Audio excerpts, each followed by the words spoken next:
Good morning, students. We were taking BSc second year class of paper third, Pteridophyte, Gymnosperm, and Paleobotany.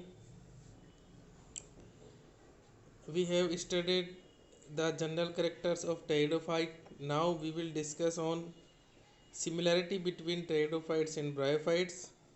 Then after dissimilarities between Pteridophytes and Bryophytes means bryophyte से जो नीचे के plants हैं, sorry pteridophyte से जो नीचे के plants हैं ब्रायोफाइट्स, तो ब्रायोफाइट्स और टेरिडोफाइटा में क्या समानता है, फिर इन ब्रायोफाइट और टेरिडोफाइट में क्या असमानता है, फिर टेरिडोफाइट से ऊपर जो आते हैं प्लांट जिम्नोस्पर्म्स उनमें और टेरिडोफाइटा में क्या समानता है और उनमें और टेरिडोफाइटा में क्या असमानता है।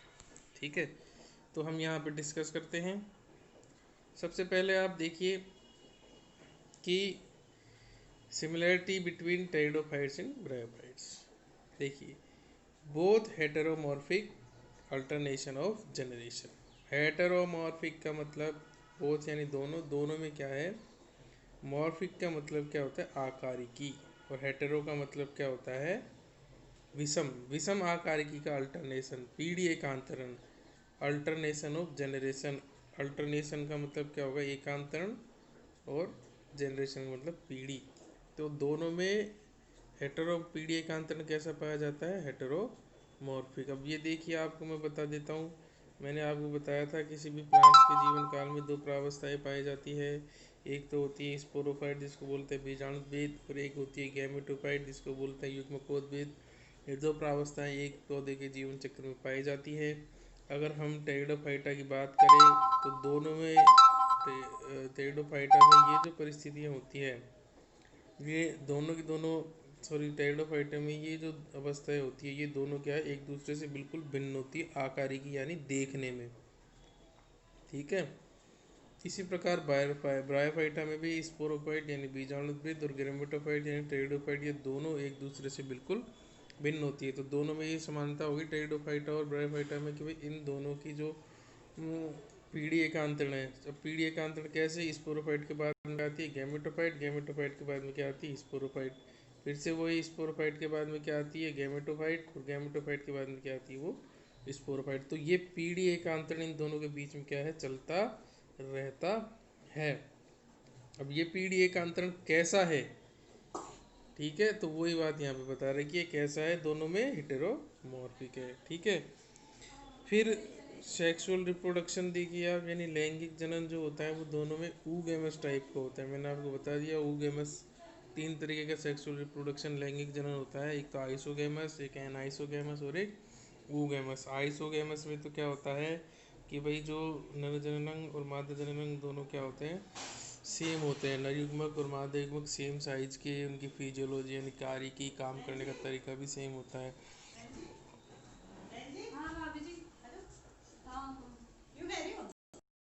दोनों में सेक्सुअल रिप्रोडक्शन कैसा होता है, ऊगेमस टाइप का सेक्सुअल रिप्रोडक्शन होता है। आइसोगेमस में तो क्या होता है कि नरयुग्मक और मादा युग्मक सेम साइज के होते हैं। एनाइसोगेमस में क्या होता है नरयुग्मक थोड़ा सा छोटा हो जाता है, और मादा युग्मक जो एग है वो क्या है थोड़ा सा बड़ा हो जाता है। और ऊगेमस बहुत ही एडवांस टाइप का होता है, इसमें नरयुग्मक बिल्कुल आपको दिखाई दे जाएगा क्लियर कट, अलग से छोटा और मोटाइल, जबकि जो मादा युग्मक होता है वो क्या होता है बहुत बड़ा, यानी एग जो होता है बहुत बड़ा होता है, नॉन मोटाइल एक जगह ये फिक्स रहता है। ठीक है, आगे बात समझ में। तो ये यही कह रहा है कि टेरिडोफाइटा और ब्रायोफाइटा दोनों में जो सेक्सुअल रिप्रोडक्शन होता है ना वो क्या है ऊगेमस होता है। बोथ का मतलब दोनों, दोनों में जो मेल रिप्रोडक्टिव ऑर्गन यानी नर जनन अंग होते हैं वो एंथिडिया कहलाते हैं।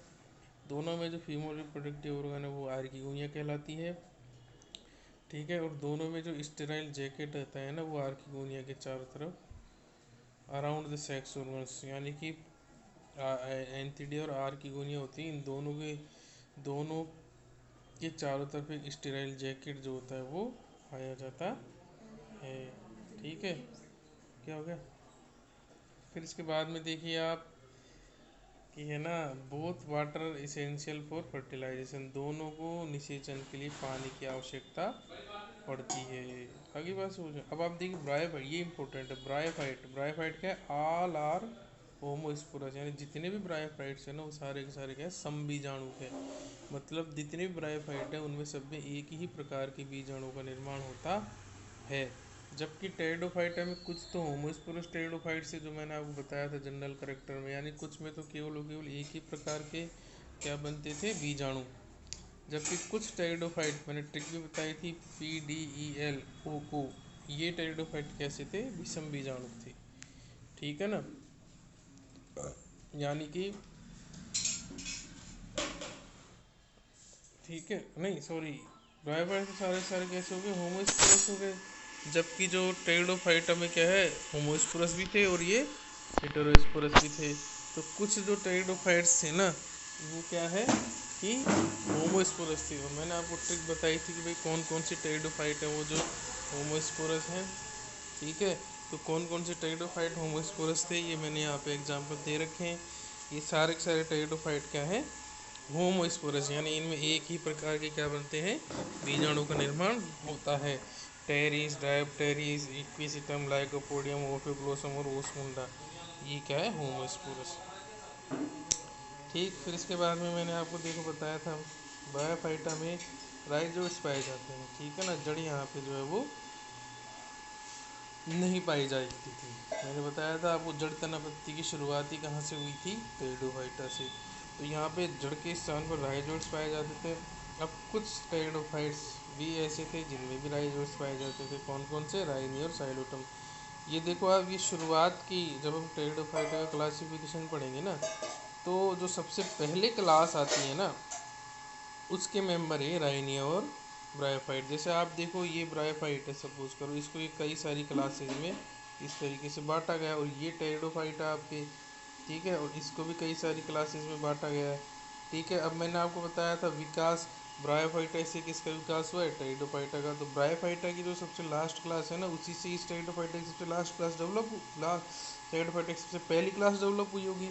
तो ये जो शुरुआत के टेरिडोफाइट जो कि राइनी और साइलोप्रोटम है, इनमें कुछ कुछ करेक्टर आपको ब्रायोफाइटा के देखने को मिलेंगे। जैसे कि यहाँ पे आपको मैंने बताया कि भाई ब्रायोफाइटा में राइजोइड्स प्रेजेंट थे।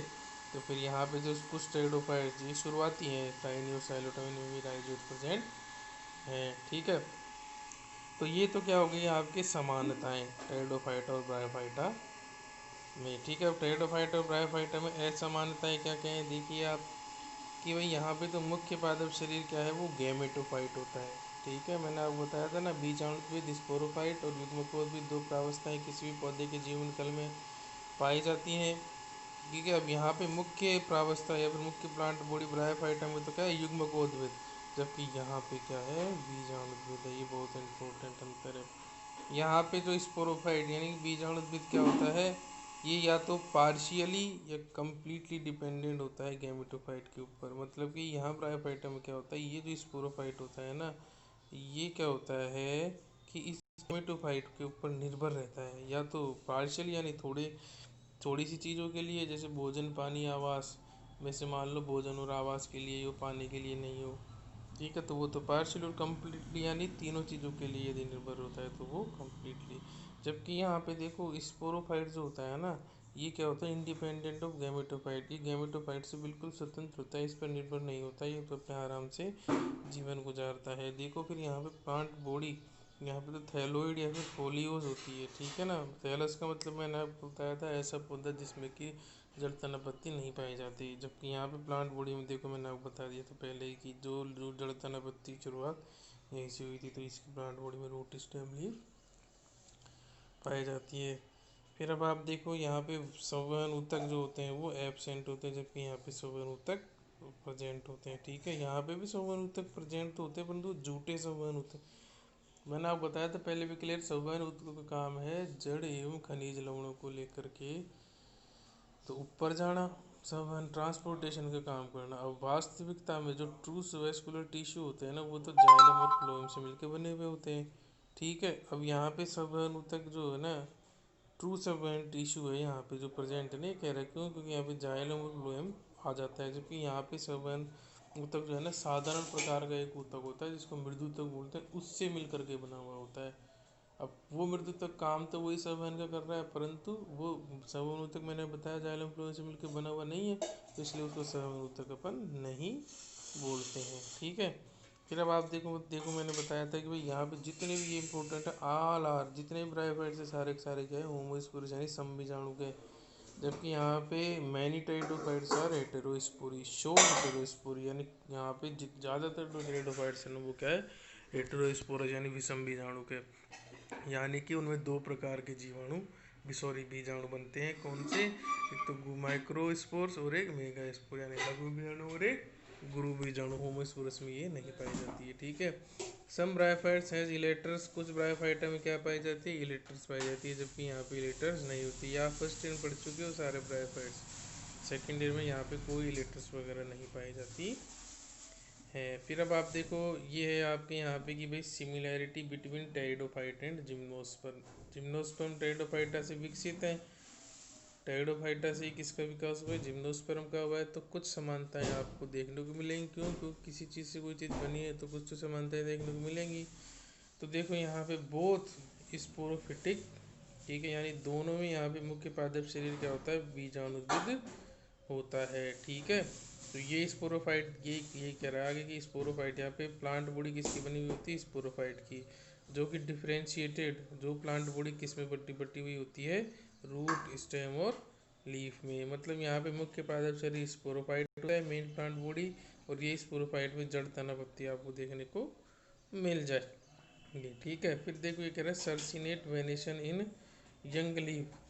टेरिडोफाइटा होते हैं और जो जिम्नोस्पर्म होते हैं, इनकी जो यंग लीफ, जो तरुण पत्ती होती है, जो नई नई बनती है, उसमें क्या है, एक सर्सिनेट वेनेशन। सर्सिनेट वेनेशन क्या होता है, जैसे पत्ती होती है ना, तो इस तरीके से घूमी हुई होती है यूं, ये पत्ती है ना, तो ये इस प्रकार के घूमा हुआ तरुण पत्ती में जो ये अभी नई नई बनी है, उसमें इस प्रकार का वेनेशन, वेनेशन यानी कि एक तरीके से विन्यास जो है वो पत्ती में पाया जाता है। और ये दोनों में मिलता है, टेरिडोफाइटा की यंग पत्ती में भी और जिम्नोस्पर्म की यंग पत्ती में भी देखने को आपको मिलता है। फिर अब आप देखो मैनी टेरिडोफाइटा हेटेरोस्पोरस कंडीशन, मतलब कि ब्रायोफाइटा तो सारे के सारे क्या थे, पूरे होमोस्पोरस थे, वहाँ पे एक भी हेटेरोस्पोरस नहीं था।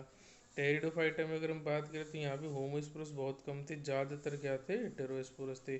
और जबकि यहाँ पे देखो जितने भी जिम्नोस्पर्म में सारे के सारे कैसे हैं, विषम बीजाणु के, यानी सब में माइक्रोस्पोर मेगास्पोर का निर्माण हो रहा है। फिर अब आप देखो ये देखो some pteridophyte like Selaginella, megaspore is retained within the megasporangium. अब आप देखो टेरिडोफाइटा क्या है, सिलेजिनेला क्या है, हम पढ़ेंगे। एक ये टेरिडोफाइट का एग्जांपल है। ठीक है।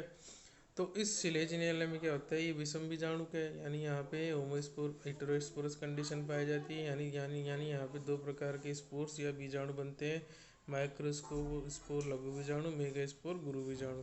तो जो मेगा स्पोर गुरु बीजाणु होता है, ये किसका निर्माण करता है, एक तरीके से मादा युग्मकोद्भिद का। अब ये जो मेगा स्पोर होता है ना, ये क्या है, मेगा स्पोरेंजियम में ही रहता है। ठीक है। मेगा स्पोरेंजियम यानी कि गुरु बीजाणु धानी। ठीक है। मेगा मैंने आपको बताया था, मेगा स्पोरोफिल यानी गुरु बीजाणु पर्ण, गुरु बीजाणु पर्ण पे क्या मिलेंगे आपको, गुरु बीजाणु दानी यानी मेगा स्पोरेंजियम, और मेगा स्पोरेंजियम में क्या बनेंगे, मेगा स्पोर, और मेगा स्पोर यानी गुरु बीजाणु या मादा बीजाणु बोल दो आप। और ये मादा बीजाणु अंकुरित होकर के मादा युग्मकोद्भिद का निर्माण करते हैं। ठीक है। तो ये तो इस प्रकार की कैसी अवस्था कि भाई मेगा स्पोर यानी गुरु बीजाणु रिटेन यानी कि रहता है मेगा स्पोरेंजियम में। ये तो यहाँ पे केवल एक टेरिडोफाइट सिलेजी, टेरिडोफाइटा का एक एग्जाम्पल है सिलेजिनेला, उसमें ही देखने को मिल रही है। जबकि ये जो अवस्था है ना, ये वाली कि भाई megaspore is retain within the megasporangium, ये तो एक नॉर्मल फीचर है, जिम्नोस्पर्म का तो एक नॉर्मल फीचर है। और जबकि टेरिडोफाइटा में केवल केवल एक ही टेरिडोफाइटा मिल रही है, कौन सा, सिलेजी। फिर आप देखो टेरिडोफाइटा में फ्लैजिलेटेड एंथ्रेजोइड्स यानी नर युग्मक या फिर पुंगड़ू जो होते हैं वो कैसे होते हैं, फ्लैजिलेटेड होते हैं। ठीक है।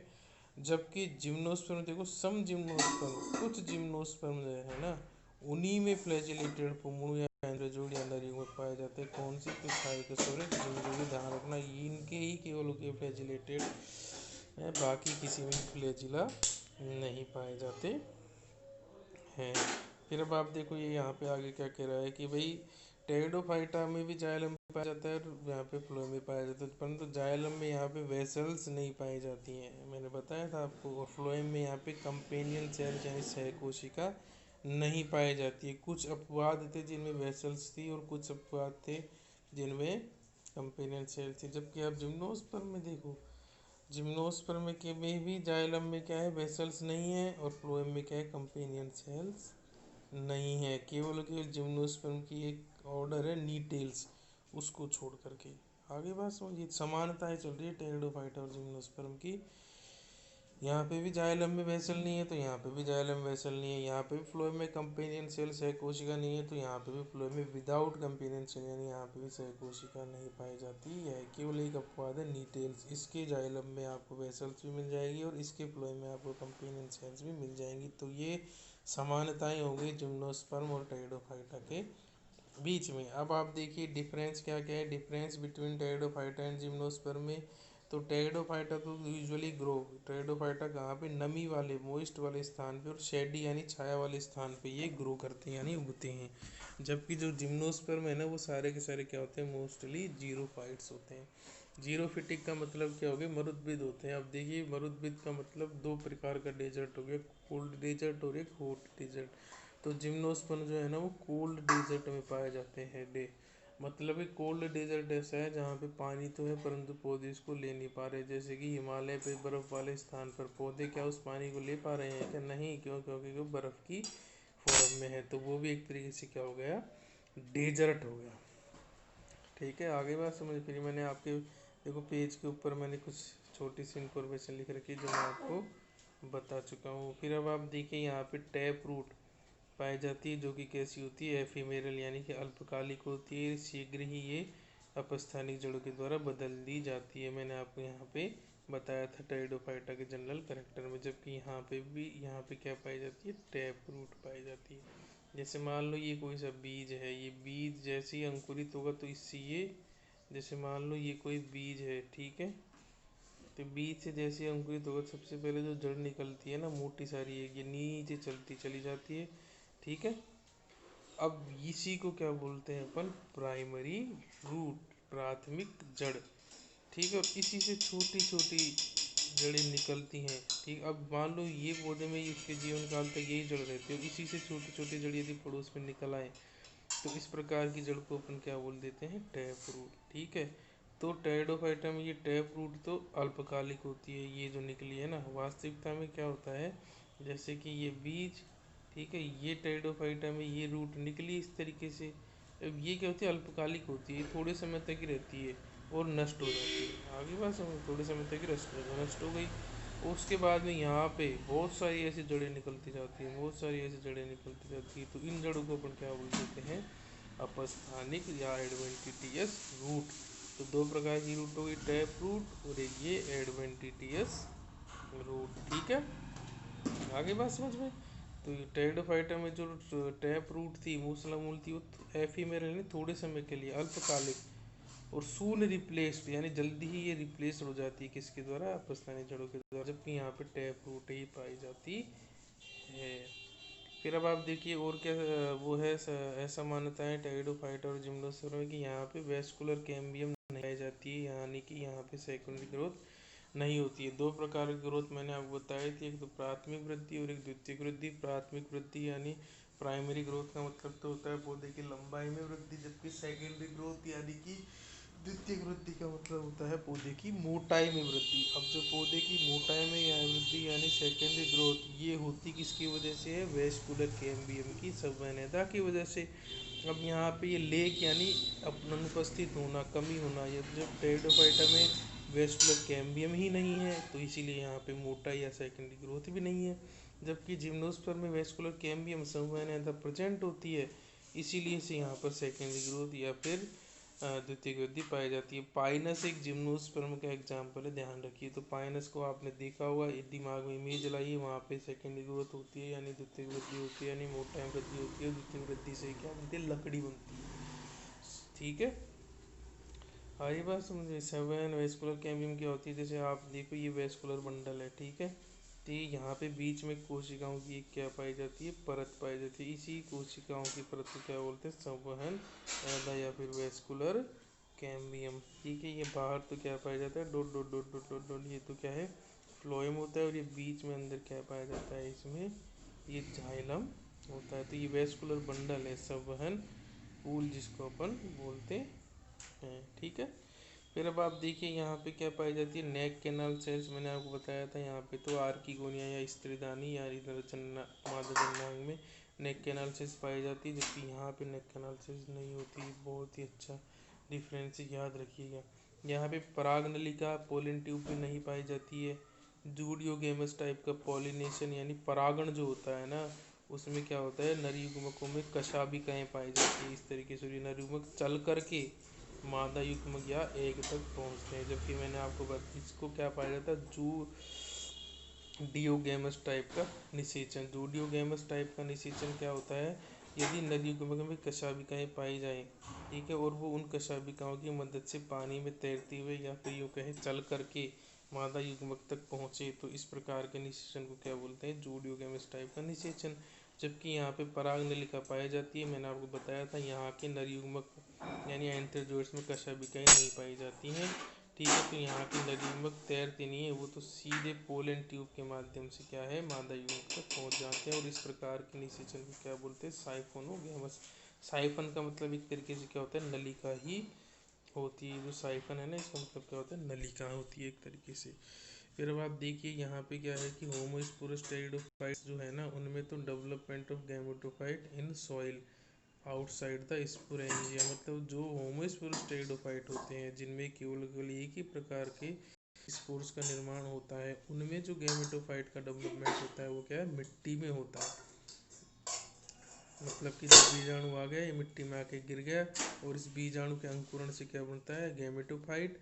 और ये गैमेटोफाइट कहाँ पे है, सोइल में फिर आप आराम से डेवलपमेंट होता है। जबकि यहाँ पे क्या है कि female gametophyte develops inside the megasporangium यानी ovule permanently attached to sporophyte. मतलब कि यहाँ पे क्या होता है, ये जो स्पोरोफाइट देख, यहाँ पे देख तरीके से पाइनस का एरिया में ये इस तरीके से क्या पाया जाता है, पाइनस का पेड़ होता है। नहीं, मैं बताऊँ जैसे कि पाइनस का पेड़ कैसे होता है, ऐसे होता है पाइनस का पेड़, इस तरीके से त्रिशंकु आकार का पाइनस का पेड़ होता है। ठीक है, ये ऐसे होता है पाइनस का पेड़। ठीक है, तो इसमें क्या पाया जाता है, जो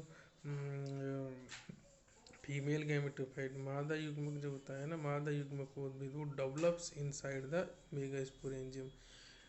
मतलब कि फीमेल मादा युग्मक उद्भिद का निर्माण गुरु बीजाणु धानी के अंदर ही होता है। गुरु बीजाणु धानी को यहाँ पे ओव्यूल या अंडप भी अपन, ओव्यूल या बीजांड भी अपन बोलते हैं। और ये जो मेगा स्पोरेंजियम क्या होती है, ये स्पोरोफाइट है। स्पोरोफाइट यहाँ बताया था जिम्नोस्पर्म, ये तो जड़ हो गई, ये इसका तना हो गया, ये पत्तियाँ हो गई। ठीक है, इस पत्तियों पे आपको क्या मिल जाएगी, मेगा स्पोरेंजियम। मेगा स्पोरेंजियम यानी कि ओव्यूल जिसका दूसरा नाम है बीजांड। इसमें क्या होती है, मेगा स्पोर का निर्माण होता है। और ये मेगा स्पोर अंकुरित होकर क्या बनाता है, मादा युग्मक कोद्भिद। ठीक है, तो उस मादा युग्मक कोद्भिद का निर्माण इस स्पोरोफाइट के ऊपर ही हो रहा है। यहाँ पे ये कह रहा है माइक्रोस्पोर्स आर लिबरेटेड माइक्रोस्पोर्स यानी कि परागण, मेल जो नर युग्मक है या फिर जो परागकण है वो क्या होता है, लिबरेटेड यानी कि विकर्णन प्रकीर्णन यानी हवा में उड़ करके मादा युग्मक उद्भिद के पास में चले जाते हैं। फिर ये क्या करें, gametophyte is independent from sporophyte. यहाँ पे गैमेटोफाइट जो होता है ना, वो स्वतंत्र होता है स्पोरोफाइट से। ध्यान रखिए, गैमेटोफाइट फ्री होता है स्पोरोफाइट से, स्पोरोफाइट से। ठीक है, आगे बात समझे। जबकि यहाँ पे गैमेटोफाइट के डिपेंडेंट होता है किसके ऊपर, स्पोरोफाइट के ऊपर। मैंने आपको क्या बताया था कि देखिए ब्रायोफाइटा में तो क्या होता है, गैमेटोफाइट और स्पोरोफाइट। ठीक है, वहाँ तो गैमेटोफाइट डोमिनेंट होता है और स्पोरोफाइट किसके ऊपर डिपेंड रहता है, इस गैमेटोफाइट के ऊपर। जबकि टेरिडोफाइटा में गैमेटोफाइट स्पोरोफाइट एक दूसरे से क्या होते हैं, इंडिपेंडेंट होते हैं। जबकि यहाँ पे क्या है, यहाँ पे जो ये जो गैमेटोफाइट स्पोरोफाइट के ऊपर डिपेंडेंट होता है। तो ये आपके यहाँ पर क्या हो गए, स्पोरोफाइट और गैमेटोफाइट के बीच की समानता और असमानता। यानी यह वीडियो यहीं पर समाप्त होता है। यह आपकी बहुत इंपॉर्टेंट बात थी कि टेरिडोफाइटा की ब्रायोफाइटा समानता और असमानताएं होती हैं, और ब्रायोफाइटा की जिम्नोस्पर्म से भी क्या समानता और असमानता होती है।